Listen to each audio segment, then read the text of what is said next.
Hello, fellow rebel capitalists. Hope you're well. Kind of breaking news here on Zero Hedge. Mexico has announced that they will issue a central bank digital currency in 2024.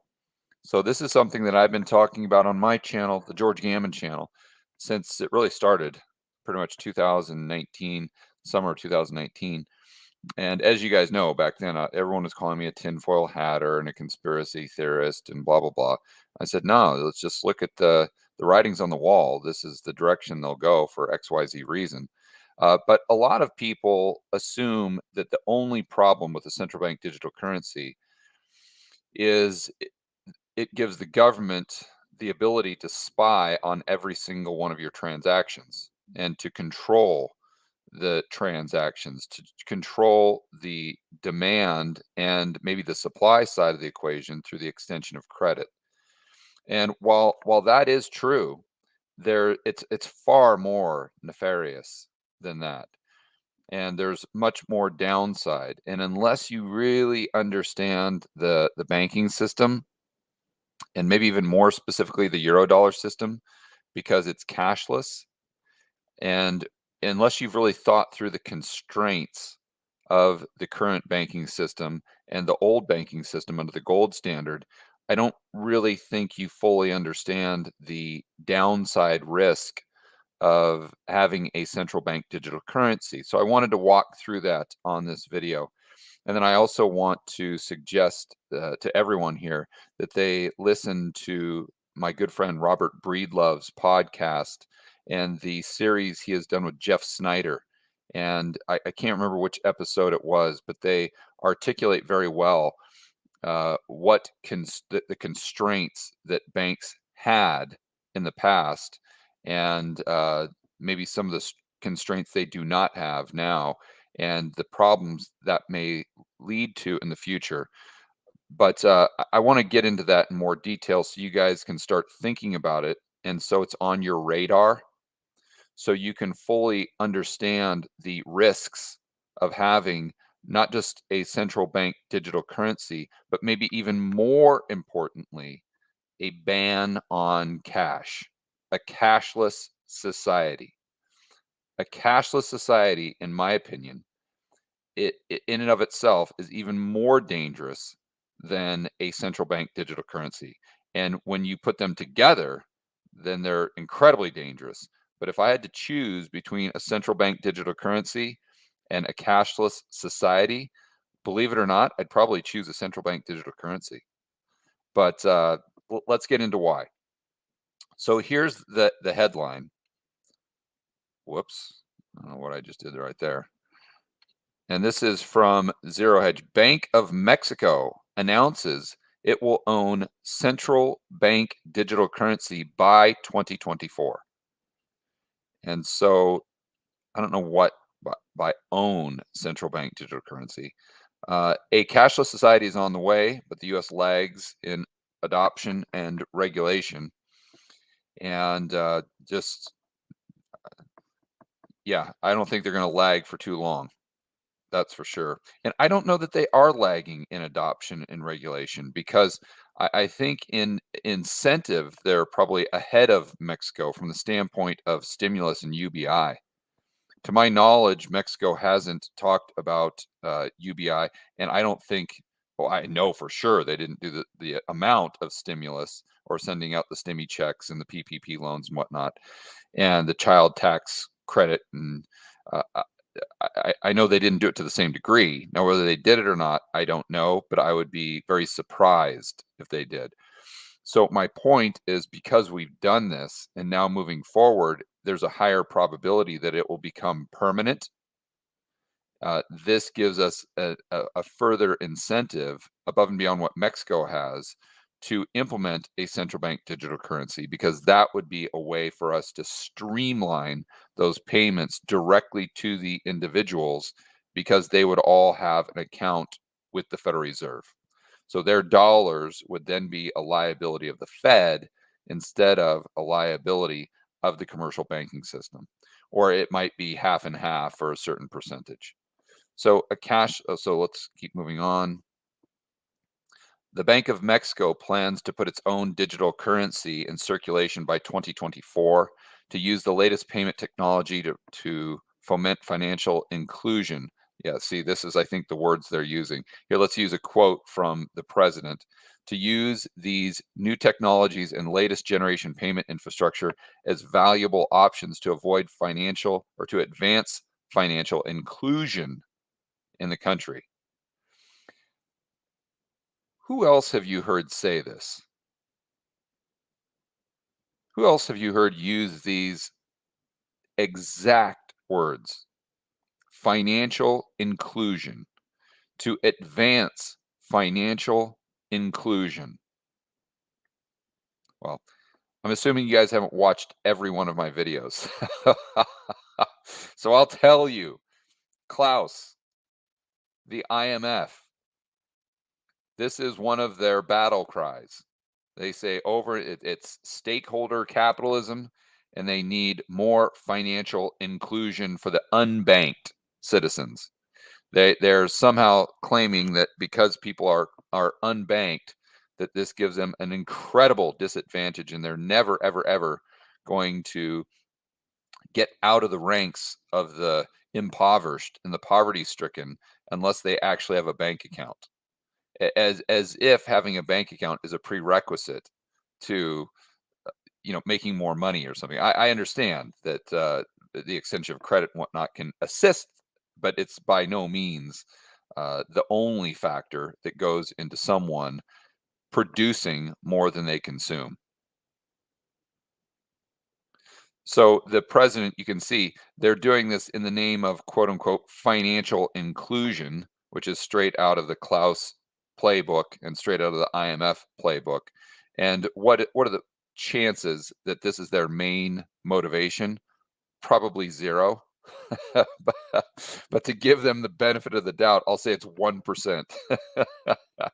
So there's a 99% chance that this is not their main motivation. Their main motivation is to collect more taxes and to monitor transactions, but maybe even more so to create a system that is cashless.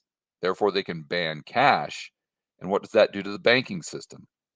It makes it so we could move into an era where banks, especially if we're consolidating the number of banks, the opposite of what Richard Werner suggests, who's going to be at Rebel Capitalist Pro or Rebel Capitalist Live. So if you haven't got your tickets to Rebel Capitalist Live, there's only a week before the event. So make sure you go to Rebel Capitalist Live to get your tickets. But Richard Werner teaches us that the ideal is to have more banks, a decentralized approach to a banks. But if we have a more consolidated, a more central planning without cash, this puts us into an environment where the banks might not be able to go out of business. A bank might not be able to go bust. It may be impossible. Or I shouldn't say impossible. It may be unrealistic for a bank to go out of business. Why does this matter? Well, they can create infinite amount of currency units because you guys know from watching my channel that banks create dollars or create uh, uh, I don't want to use, I want to use the correct terms here. Banks don't create uh, cash. They don't create money. What they do create is a dollar liability that's an asset for the debtor, or excuse me, an asset for an individual, a non-bank entity in the real economy. So when the easiest way to explain it is when a bank extends credit or when they give a loan for $500,000, those $500,000 did not exist before. Now they didn't create 500,000 paper dollars, and that's a big difference, and we'll get into why in just a moment. But they just created an additional $500,000 electronic liability for the bank. So that goes onto the liability side of the bank's balance sheet. And once the borrower pays the seller, assuming they're buying a house, then that those $500,000 become an asset on the balance sheet of the seller.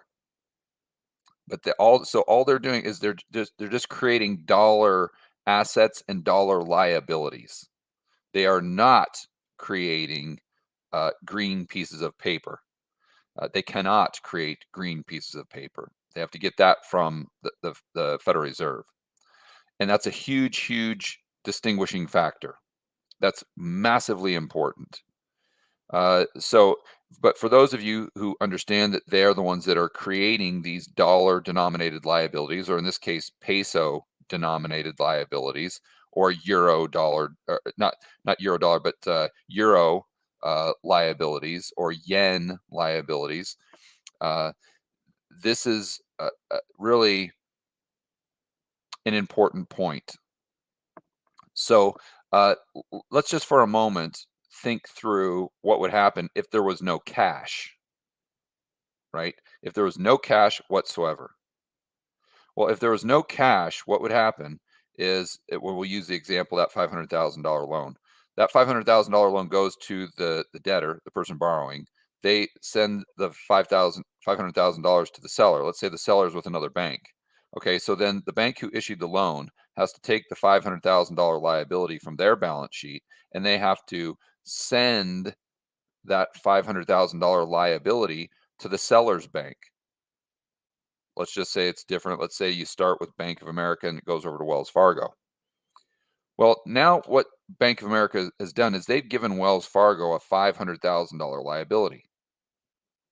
And again, that's the $500,000 asset for the seller. Well, why would Wells Fargo take that? You can take it to an extreme. And what if they transferred them a $10 trillion liability? Well, then Wells Fargo would technically be bust. So the only reason for Wells Fargo to take that $500,000 liability is if Bank of America also sends them a corresponding asset. So let's just say that they send them bank reserves, right? But they don't necessarily have to send them bank reserves. So what happens often within the banking system is they keep what I call a ghost ledger. So they could settle up at the end of the day, they could settle up at the end of 2 weeks, what have you. So let's just say for a moment that Bank of America didn't have the $500,000 worth of assets. They didn't have the $500,000 of bank reserves, but they still transfer them the $500,000 liability. Well, what Wells Fargo can do is they can issue them a $500,000 credit, or they can extend $500,000 of credit to uh, Bank of America. So now what happens? Well, they've basically lent Bank of America the $500,000 that they didn't have. Therefore, that loan becomes an asset to match up with the liability that Bank of America sent them in the first place. And now that they've Wells Fargo, or Bank of America, excuse me, the original bank, now has an additional $500,000 liability, but it's off balance sheet. It's on the ghost ledger. It's just between the two banks. So it's completely off balance sheet. You see? So my point there is they didn't even have to have an asset in order to transfer the asset to Wells Fargo in the first place, because Wells Fargo, if they trusted Bank of America, they could just extend them a loan for the $500,000 asset, and that would become a liability for Bank of America, which would be on the ghost ledger, so it would be off balance sheet.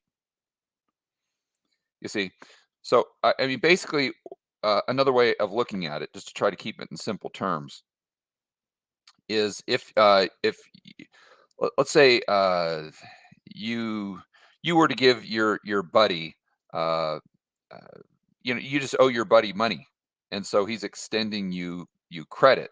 So if he says, okay, I'll pay you $100 on Tuesday, and you say, okay, Steve, that sounds good. So that $100 IOU for Tuesday, that becomes an asset on your balance sheet. You've extended basically a loan or a credit to Steve that he can pay you back, or he can pay you on uh, a given day in the future. That's exactly what Wells Fargo does to Bank of America if Bank of America didn't have the bank reserves to transfer them in the first place. That's all I'm talking about, you see. So why does that matter? Because using this simple example between you and your buddy Steve, the only reason Steve would ever have to pay you back is if you said, Steve, no, you have to pay me back. If it came Tuesday and you said, well, just go ahead and pay me Thursday, then Thursday comes, oh, you can just go ahead and pay me next month. Oh, you can just go ahead and pay me next year. And then Steve says, okay, hey, listen, why don't I just never pay you, but then you never have to pay me?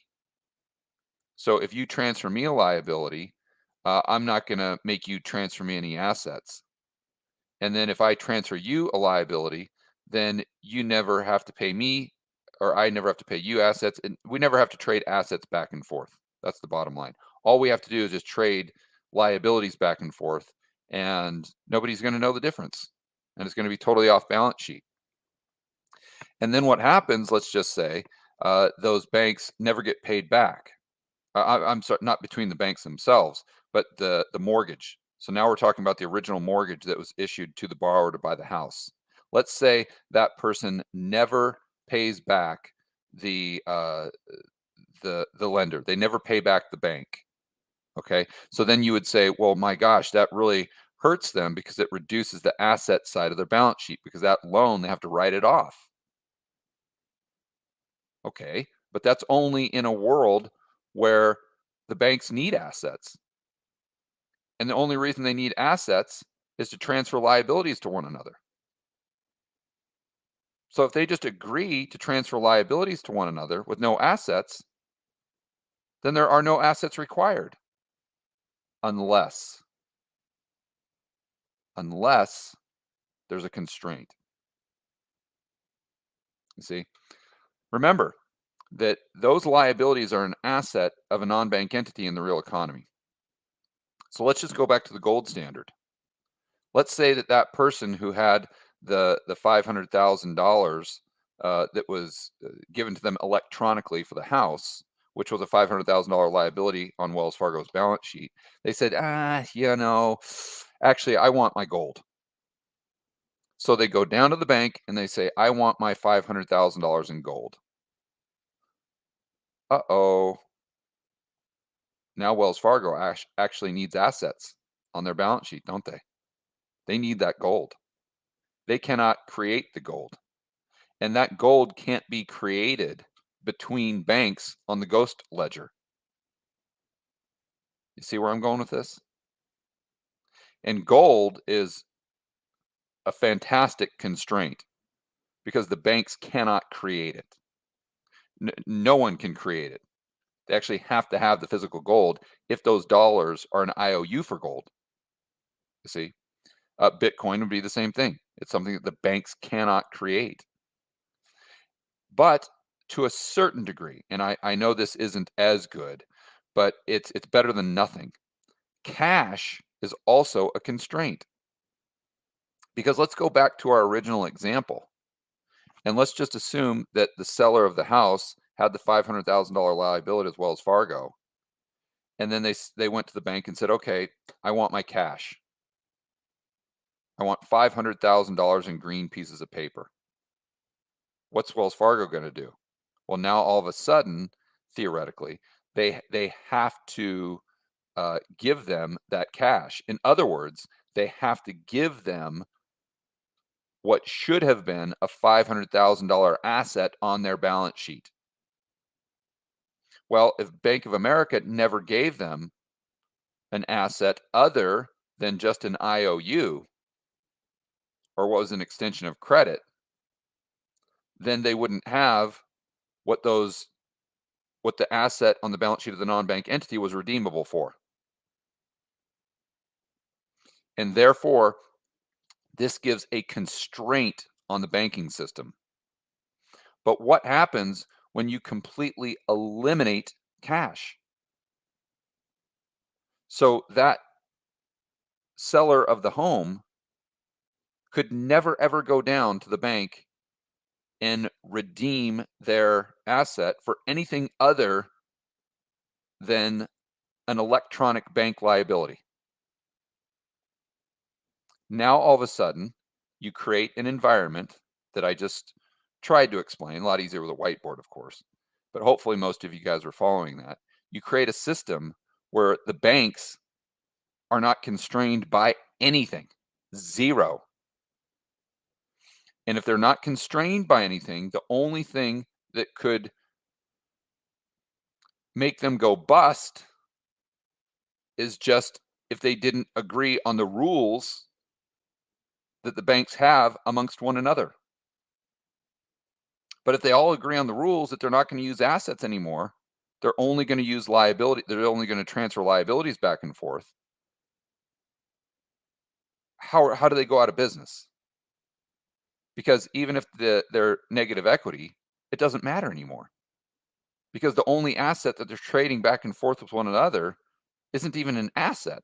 It's just an electronic IOU. One bank saying I owe you this, the other bank saying I owe you that, and them saying okay, whatever. We're never going to actually execute the transaction.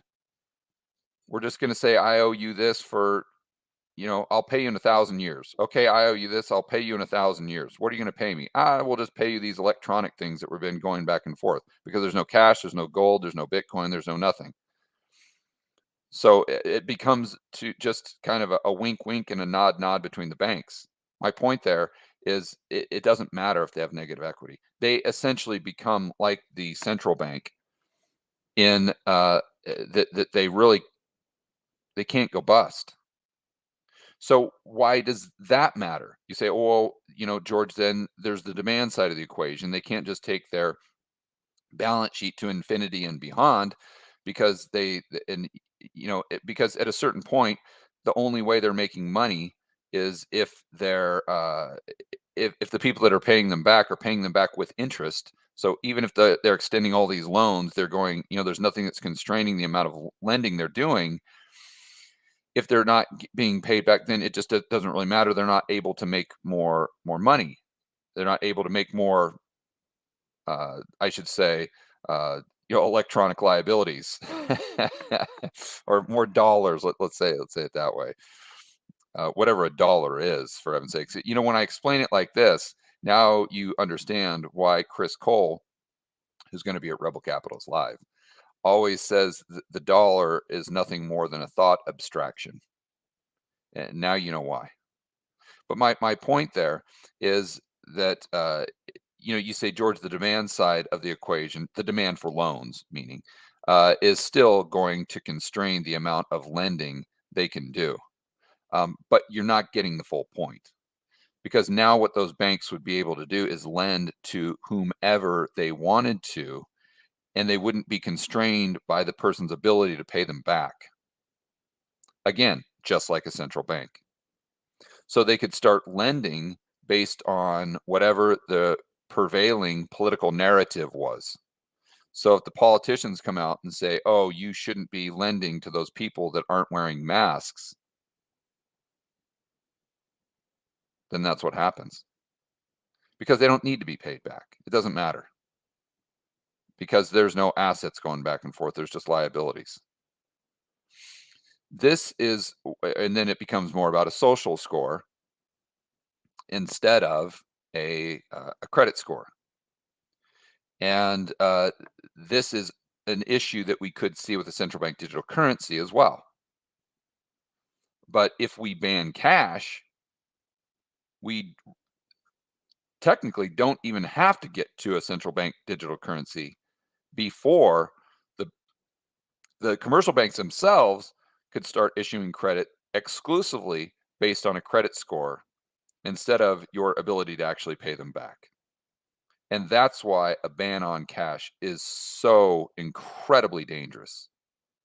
And when you combine it with the central bank digital currency, that's the ultimate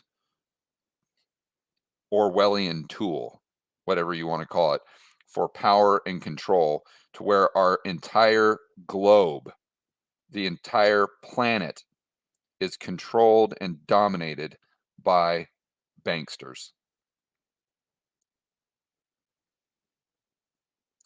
So you can find the rest of this article on Zero Hedge. Pretty much, they're just talking about how it's going to be great for banking because it brings everyone into the banking system.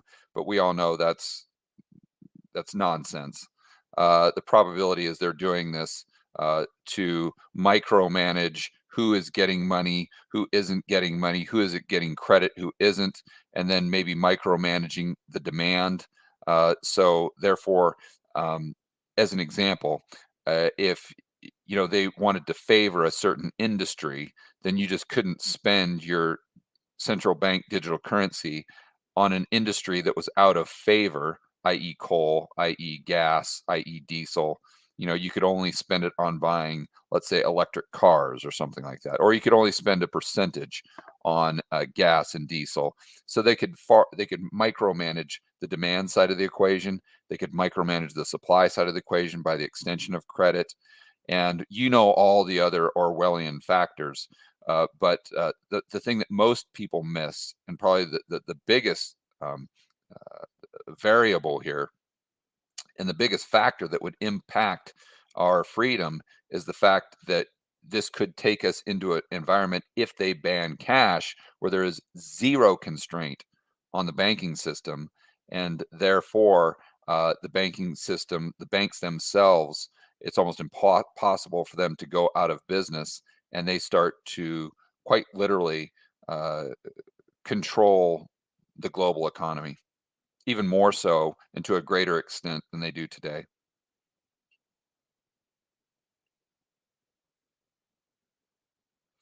All right, guys, enjoy the rest of your afternoon. Make sure that you're always standing up for freedom, liberty, free market capitalism. Definitely check out Rebel Capitalist Live at rebelcapitalistlive.com, and we'll see you in the next video.